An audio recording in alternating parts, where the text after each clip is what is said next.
Five Children and It, Chapter 9, Part 2. Their beds! Speaking glances flashed between the wretched four. Much bed there would be for them if they went home without the lamb. We promised, Mother, not to lose sight of you if we took you out, Jane said before the others could stop her. Look here, Jane, said the grown-up lamb, putting his hands in his pockets and looking down at her. Little girls should be seen and not heard. You kids must learn not to make yourselves a nuisance. Run along home now, and perhaps, if you're good, I'll give you each a penny tomorrow. Look here, said Cyril, in his best man-to-man tone at his command. Where are you going, old man? You might let Bobs and me come with you, even if you don't want the girls. This was really rather noble of Cyril, for he never did care much about being seen in public with the lamb, who, of course, after sunset would be a baby again. The man-to-man tone succeeded. I shall just run over to Maidstone on my bike, said the new lamb, airily playing with the little black moustache. I can lunch at the Crown, and perhaps I'll have a pull on the river, but I can't take you all on the machine, now can I? Run along home like good children. The position was desperate. Robert exchanged a despairing look with Cyril.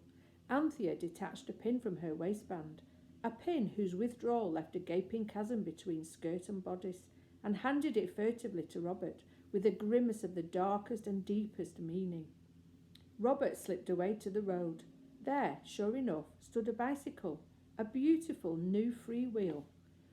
Of course, Robert understood at once that if the lamb was grown up, he must have a bicycle. This had always been one of Robert's own reasons for wishing to be grown up. He hastily began to use the pin, 11 punctures in the back tyre, 7 in the front. He would have made it the total 22, but for the rustling of the yellow hazel leaves, which warned him of the approach of the others. He hastily leaned a hand on each wheel, and was rewarded by the whoosh of what was left of the air escaping from 18 neat pinholes. Your bike's run down, said Robert, wondering how he could so soon have learned to deceive. So it is, said Cyril. It's a puncture, said Anthea, stooping down and standing up again with a thorn which she had got ready for the purpose. Look here. The grown-up lamb, or Hilary, as I suppose one must now call him, fixed his pump and blew up the tyre. The punctured state of it was soon evident. I suppose there's a cottage somewhere near where one could get a pail of water, said the lamb. There was, and when the number of punctures had been made manifest, it was felt to be a special blessing that the cottage provided teas for cyclists. It provided an odd sort of tea and hammy meal for the lamb and his brothers. This was paid for out of the 15 shillings which had been earned by Robert when he was a giant, for the lamb, it appeared, had unfortunately no money about him. This was a great disappointment for the others, but it is a thing that will happen even to the most grown-up of us. However, Robert had enough to eat, and that was something. Quietly but persistently, the miserable four took it in turns to try to persuade the lamb, or Sam Moore, to spend the rest of the day in the woods.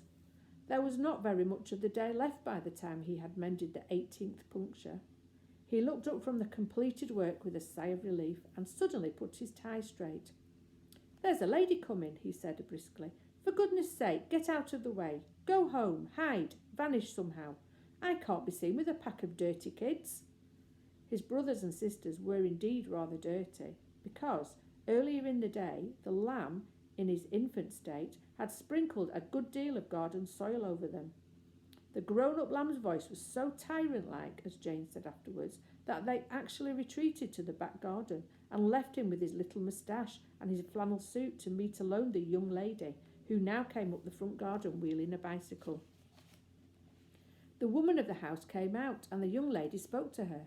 The lamb raised his hat as she passed him, and the children could not hear what she said, though they were craning around the corner by the pig pail and listening with all their ears. They felt it to be perfectly fair, as Robert said, with that wretched lamb in that condition. When the lamb spoke in a languid voice, heavy with politeness, they heard well enough. A puncture, he was saying. Can I not be of any assistance? If you could allow me. There was a stifled explosion of laughter behind the pig pail. The grown-up lamb, otherwise Devereux, turned the tail of an angry eye in its direction. You're very kind, said the lady, looking at the lamb. She looked rather shy, but as the boys put it, There didn't seem to be any nonsense about her. "But oh," whispered Cyril behind the pig pail, "I should have thought he'd had enough bicycle mended for one day, and if only she knew that really and truly is only a whiny-piney, silly little baby." "He's not," Anthea murmured angrily. "He's a dear, if only people will leave him alone. It's our own precious lamb still, whatever silly idiots may turn him into, isn't he, Pussy?" Jane doubtfully supposed so. Now the lamb, who I must try to remember to call some more, was examining the lady's bicycle and talking to her with a very grown-up manner indeed. No one could possibly have supposed to see and hear him that only that very morning he had been a chubby child of 2 years, breaking other people's Waterbury watches. Devereux, as it ought to be called for the future, took out a gold watch when he had mended the lady's bicycle, and all the onlookers behind the pig pail said, "Oh," because it seemed unfair that the baby, who had only that morning destroyed 2 cheap but honest watches, should now, in the grown-upness Cyril's folly had raised him to, have a real gold watch with a chain and seals. Hilary, as I will now term him, withered his brothers and sisters with a glance, and then said to the lady, with whom he seemed to be quite friendly, "If you will allow me, I will ride with you as far as the crossroads. It is getting late and there are tramps about." No one will ever know what answer the young lady intended to give to this gallant offer, for, directly Anthea heard it made, she rushed out, knocking against the pig pail, which overflowed in a turbid stream, and caught the lamb, I suppose I ought to say Hilary, by the arm. The others followed, and in an instant the 4 dirty children were visible beyond disguise. "Don't let him," said Anthea to the lady, and she spoke with intense earnestness. "He's not fit to go with anyone." "Go away, little girl," said Sam Moore, as we will now call him, in a terrible voice. "Go home at once." "You'd much better not have anything to do with him," the now reckless Anthea went on. "He doesn't know who he is. He's something very different from what you think he is." "What do you mean?" asked the lady, not unnaturally, while Devereux, as I must term the grown-up lamb, tried vainly to push Anthea away. The others backed her up, and she stood solid as a rock. "You just let him go with you," said Anthea. "You'll soon see what I mean. How would you like to suddenly see a poor little helpless baby spinning along downhill beside you with its feet up on a bicycle it had lost control of?" The lady had turned rather pale. "Who are these very dirty children?" she asked the grown-up lamb, sometimes called Sam Moore in these pages. "I don't know," he lied miserably. "Oh, lamb, how can you?" cried Jane, "when you know perfectly well you're our own little baby brother that we're so fond of. We're his big brothers and sisters," she explained, turning to the lady, who with trembling hands was now turning her bicycle towards the gate. "And we've got to take care of him, and we must get him home before sunset, or I don't know whatever will become of us. You see, he's under a sort of spell, enchanted, you know what I mean?" Again and again the lamb, Devereux I mean, had tried to stop Jane's eloquence, but Robert and Cyril held him, one by each leg, and no proper explanation was possible. The lady rode hastily away, and electrified her relatives at dinner by telling them of her escape from a family of dangerous lunatics. The little girl's eyes were simply those of a maniac. "I can't think how she came to be at large," she said. When her bicycle had whizzed away down the road, Cyril spoke gravely. "Hilary, old chap," he said, "you must have had a sunstroke or something. And the things you've been saying to that lady. Why, if we were to tell you the things you've said when you are yourself again, say tomorrow morning, you wouldn't even understand them, let alone believe them. You trust to me, old chap, and come home now. And if you're not yourself in the morning, we'll ask the milkman to ask the doctor to come." The poor grown-up lamb, Samuel really was one of his Christian names, seemed now too bewildered to resist. "Since you all seem to be as mad as a whole worshipful company of hatters," he said bitterly, "I suppose I had better take you home.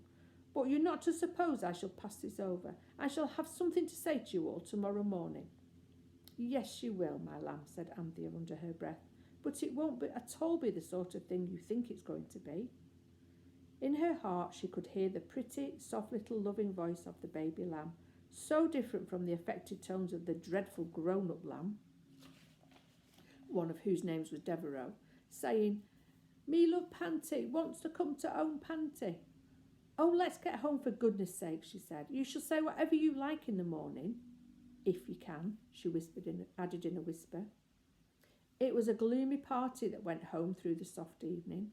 During Anthea's remarks, Robert had again made play with the pin and the bicycle tyre, and the lamb, whom they had to call Sam Moore or Devereux or Hilary, seemed really at last to have had his fill of bicycle mending, so the machine was wheeled. The sun was just on the point of setting when they arrived at the White House. The 4 elder children would have liked to linger in the lane till the complete sunsetting turned the grown-up lamb, whose Christian names I will not further worry you by repeating, into their own dear Tyson baby brother. But he, in his grown-upness, insisted on going on, and thus he was met in the front garden by Martha. Now, you remember that, as a special favour, the Psammead had arranged that the servants in the house should never notice any change brought about by the wishes of the children.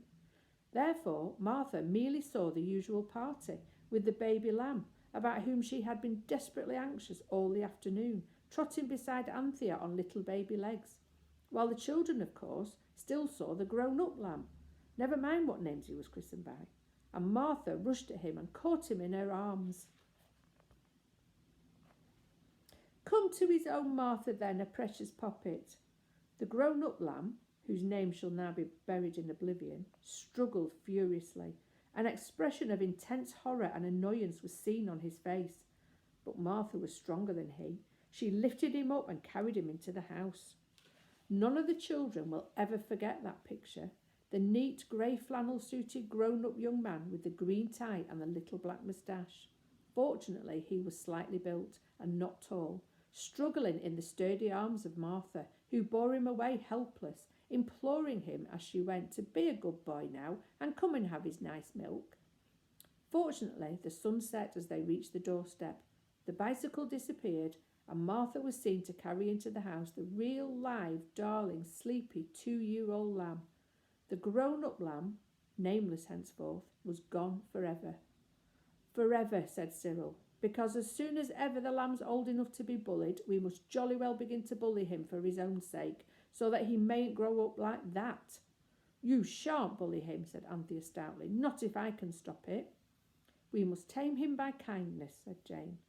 "You see," said Robert, "if he grows up in the usual way, there'll be plenty of time to correct him as he goes along. The awful thing today was his growing up so suddenly. There was no time to improve him at all." "He doesn't want any improving," said Anthea, as the voice of the lamb came cooing through the open door, just as she had heard it in her heart that afternoon. "Me loves Panty, wants to come to own Panty."